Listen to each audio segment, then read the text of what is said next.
తెలంగాణలోని సాగునీటి సంస్థల ఆర్థిక స్థితిగతులను మెరుగుపరిచి వాటిని స్వయం సమృద్ధి దిశగా నడిపించేందుకు రాష్ట్ర ప్రభుత్వం సరికొత్త కార్యాచరణను ప్రారంభించింది. హైదరాబాద్లోని కుందన్బాగ్లో మంత్రి ఉత్తమ్ కుమార్ రెడ్డి అధ్యక్షతన ఉన్నత స్థాయి సమీక్షా సమావేశం జరిగింది. ఈ సమావేశంలో సాగునీటి సంస్థలపై ఉన్న రుణభారాన్ని తగ్గించడం, తక్కువ వడ్డీతో నిధుల సమీకరణ చేపట్టడం, భవిష్యత్తు ప్రణాళికలపై సుదీర్ఘంగా చర్చించారు. సాగునీటి సంస్థల ఆర్థిక బలోపేతానికి సంబంధించి రాబోయే 10 రోజుల్లో ఒక సమగ్రమైన ఫండింగ్ రోడ్ మ్యాప్ సిద్ధం చేయాలని మంత్రి అధికారులను ఆదేశించారు.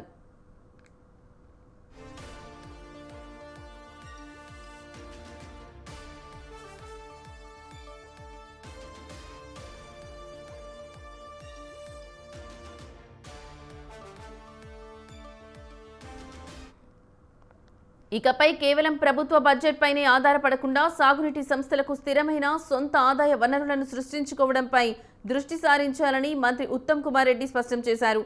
ఇందులో భాగంగా సాగునీటి శాఖకు చెందిన ఖాళీ భూముల్లో భారీ ఎత్తున సౌర విద్యుత్ ప్రాజెక్టులను ఏర్పాటు చేయాలని కీలక ప్రతిపాదనను పరిశీలిస్తున్నట్లు తెలిపారు. అయితే ఈ కొత్త ఆదాయ మార్గాల అన్వేషణలు రైతులపై ఎలాంటి అదనపు ఆర్థిక భారం పడకుండా జాగ్రత్తలు తీసుకోవాలని అధికారులకు ఖచ్చితమైన ఆదేశాలు జారీ చేశారు. అంతేకాకుండా గత కొంతకాలంగా పెండింగ్లో ఉన్న సంస్థల చట్టబద్ధ ఆడిట్లను తక్షణమే పూర్తి చేయాలని ఆదేశించారు.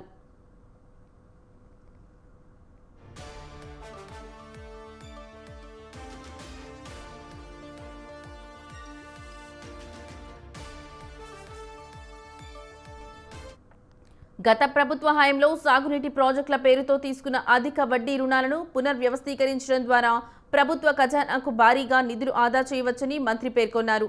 రాష్ట్రంలోని ప్రతి సాగునీటి ప్రాజెక్టుకు సంబంధించిన రుణాలు, అందుబాటులో ఉన్న నిధులు, ప్రస్తుతం జరుగుతున్న పనుల పురోగతిపై ఒక సమగ్ర నివేదికను సిద్ధం చేయాలన్నారు. భారీ పెట్టుబడులతో ఏళ్ల తరబడి సాగే వాటికంటే తక్కువ పెట్టుబడితో అత్యంత వేగంగా పూర్తయి రైతులకు సాగునీరు అందించే ప్రాజెక్టులకే తమ ప్రభుత్వం తొలి ప్రాధాన్యత ఇస్తుందని ఉత్తమ్ స్పష్టం చేశారు.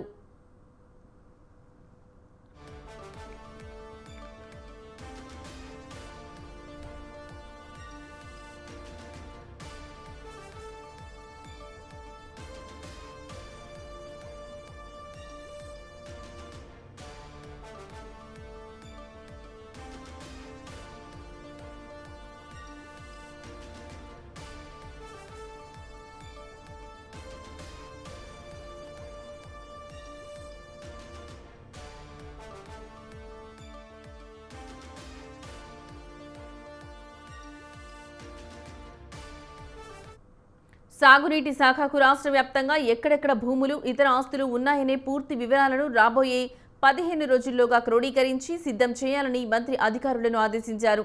అలాగే వివిధ ప్రాజెక్టుల కోసం భూములు ఇచ్చిన రైతులకు భూసేకరణ పరిహారం చెల్లింపుల్లో ఎలాంటి ఆలస్యం జరగకూడదని స్పష్టం చేశారు. రైతులకు చెల్లించాల్సిన పరిహారాన్ని వెంటనే అందించి వారికి అండగా నిలవాలని మంత్రి ఉత్తమ్ కుమార్ రెడ్డి అధికారులకు దిశానిర్దేశం చేశారు.